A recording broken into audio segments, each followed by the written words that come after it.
à la fois à la joie aussi. D'abord, je dirais ceci, l'Église est une convocation, une assemblée, et la pandémie contrarie cette part de sa mission. Souvent, on a des dimanches de liturgie, des messes, et à Pâques, il y a un peu plus de gens. Même les gens vont aller cueillir de l'eau de Pâques. Les rassemblements, donc, sont compromis. Mais le Christ continue de nous convoquer autrement, de nous convoquer là où nous vivons, au cœur, je dirais, d'un défi à relever ensemble, bien sûr. Nous sommes invités donc à continuer d'entendre les appels de Dieu. Je voyais cette semaine le reportage où tous ces gens qui ont besoin d'aliments de base étaient à Moisson, Lingette, Rimouski. Eh bien, ce sont là des appels de Dieu à être généreux, à être solidaire. Nous sommes appelés à continuer de goûter sa présence qui se veut amour et à manifester cet amour tous les jours. Je dirais que notre quarantaine n'est pas finie, mais au cœur de la quarantaine arrive la proclamation d'une bonne nouvelle. Le Christ est entré dans l'histoire humaine et aussi dans les déserts et les quarantaines humaines pour nous faire grandir et pour que notre vie goûte sens du début jusqu'à la fin. Depuis un mois, chacun de nous a certainement pris conscience qu'au-delà des craintes de la contagion, des appréhensions de l'après-pandémie, comment la machine va repartir, on a souvent pris conscience des dimensions de la vie, parfois qui sont oubliées, mais qui remontent à la surface, heureusement. Et je parlerai de la première dimension, Pâques est une action de grâce pour ce que Dieu fait dans le cœur humain, mais aussi ce qu'il fait ressortir du meilleur du cœur humain. La reconnaissance envers tous ces travailleurs de service qui sont souvent effacés et qui nous assurent une permanence de biens essentiels par le transport, l'alimentation, la communication, la santé, et la liste s'allonge. Tout cela pour que la sécurité soit plus forte que la précarité.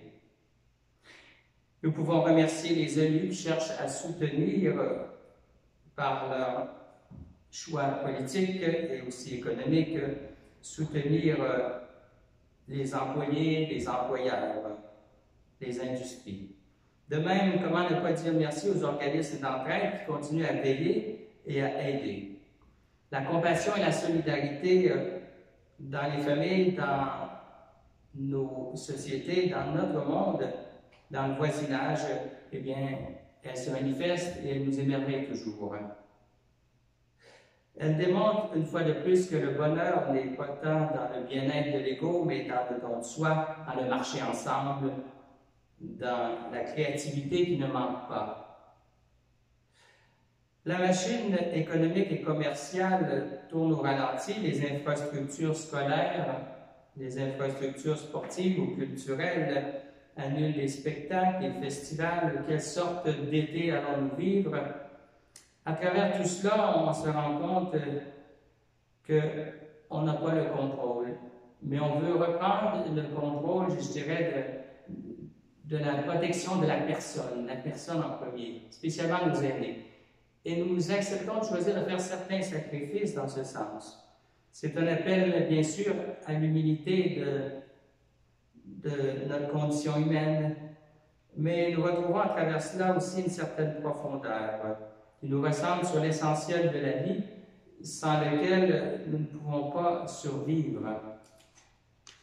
Qu'est-ce qui doit être gardé, qu'est-ce qui doit être laissé en ces temps importants?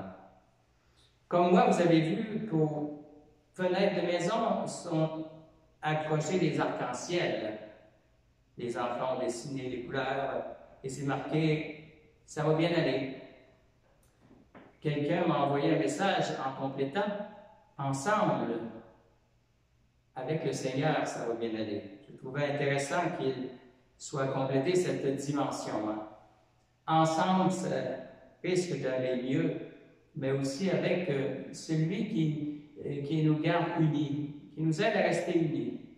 Parce que dans des moments où on serait porté à l'angoisse ou à la panique, le danger, c'est de s'isoler davantage, ou de se replier sur soi, ou d'entrer dans une certaine violence pour sauver sa peau.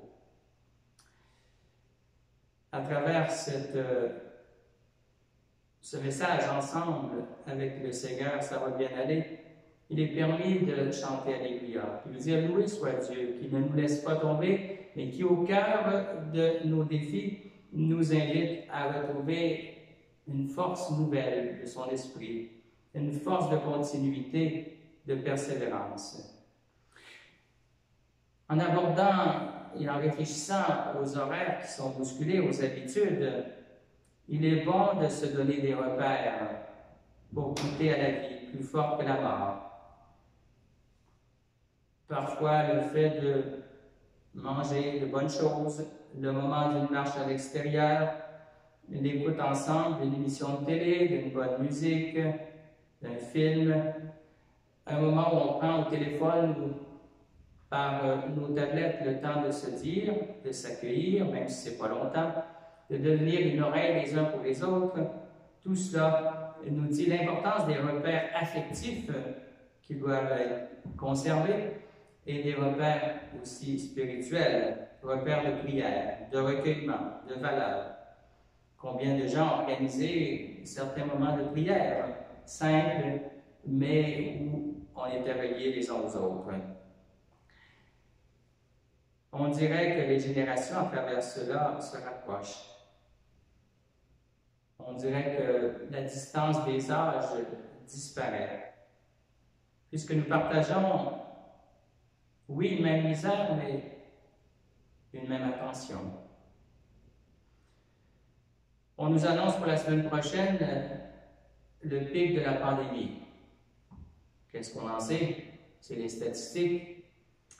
Eh bien, bravo, si le pic est atteint, qu'on commence à revenir à la normale, mais on nous a dit quand même de ne pas être trop optimiste, mais plutôt réaliste.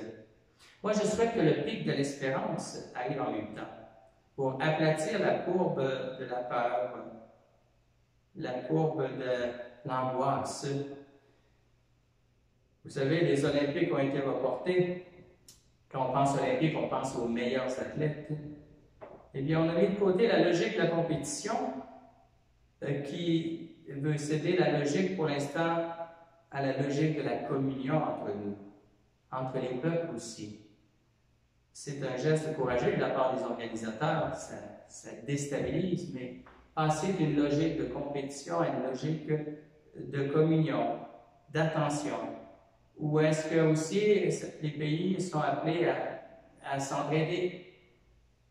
La Chine, les barrières qui se font entre certains pays, appelés à tomber, puisque l'être humain a la même valeur qu'il soit dans un pays d'Orient, d'Occident ou ailleurs. Cette logique de la communion nous entraîne à penser à l'autre, tout en respectant certaines règles et en acceptant les renoncements. Renoncer à soi-même pour mieux faire attention à l'autre. C'est dans cela que le Christ nous relève et nous offre sa paix. Déjà, un avant-goût de la vie nouvelle, qui devrait toujours être là, mais lorsque ça va bien, c'est comme si on oubliait, on se repliait sur nos projets, sur notre bien-être, sur nous-mêmes. On oubliait un peu cette grande famille humaine qui vit ensemble sur une planète qui est petite, que nous avons à protéger, et en même temps qui parfois nous menace ensemble. Pâques et bonnes nouvelles, nous ferons tinter les cloches dans les églises le jour de Pâques, même si le rassemblement n'est pas là dans la grande église. Nous ferons tinter les cloches dans cette page sombre de l'histoire, mais qui peut être illuminée par l'amour du Christ qui ne passe pas. J'aimerais qu'on s'unisse dans quelques intentions pour terminer mon message, que l'on puisse vivre l'aujourd'hui de cette Pâque, car chaque matin, Dieu peut passer. On peut se lever un peu angoissé, fatigué, projeté trop loin. Si on prend le temps de se recueillir, de se tourner vers lui, dire « Seigneur, viens me faire passer dans ta lumière, dans ta sérénité, dans ta paix », il a ce pouvoir de nous rejoindre. Là où nous sommes, et pour ceux qui travaillent, viens me faire passer dans un dépassement de la peur, parce que les gens sont plus exposés dans les milieux de santé aux microbes. Alors, à travers ces quelques intentions, puisse l'amour du Dieu vivant faire tomber cette distanciation qui est physique, mais qui dans les cœurs n'existe pas quand on est en communion avec Dieu et avec les autres. Et je souhaite que chacun puisse bénir ses enfants, ses proches. Bénir veut dire lui donner cette bonté de Dieu, lui souhaiter cette bonté de Dieu en se souhaitant bonne Pâques. Et après chaque intention, je vous inviterai à répondre, Seigneur, fais-nous voir ta lumière en ce jour de Pâques. Pour que le Seigneur donne à toute l'Église la joie d'être un signe de résurrection, de témoigner de sa présence vivante, prions. Seigneur, fais-nous voir ta lumière. Pour que le Seigneur donne aux autorités politiques la force d'exercer leur responsabilité avec courage et la grâce de mener le monde vers plus de paix à travers cette pandémie, prions. Seigneur, fais-nous voir ta lumière. Pour que Dieu donne à tous ses enfants la joie de s'émerveiller devant l'œuvre de sa création, la grâce de la préserver. Prions. Seigneur, fais-nous voir ta lumière. Pour que le Seigneur donne à nos communautés chrétiennes la joie de partager le message de Pâques, la grâce de raviver l'espérance dans notre monde par des gestes concrets de don de soi. Prions. Seigneur, fais-nous voir ta lumière. Seigneur, reçois aussi les intentions plus particulières des gens qui sont malades, des gens qui vont mourir, des familles qui vivent un deuil, des jeunes aussi qui vivent plus d'inquiétude, des travailleurs. Dans cette même prière qui nous réunit tous, dans cette direction d'amour de Dieu le Père. Notre Père qui es aux cieux, que ton nom soit sanctifié, que ton règne vienne, que ta volonté soit faite sur la terre comme au ciel. Donne-nous aujourd'hui notre pain de ce jour. Pardonne-nous nos offenses, comme nous pardonnons aussi à ceux qui nous ont offensés. Ne nous laisse pas entrer en tentation, mais délivre-nous du mal. Oui, à la joie de Pâques, que le Seigneur vous bénisse tous et nous aide à persévérer dans cette lutte et en même temps ce chemin de maturation ensemble où on sera gagnant au nom du Père et du Fils et du Saint-Esprit. Amen. Bonne Pâques à tous.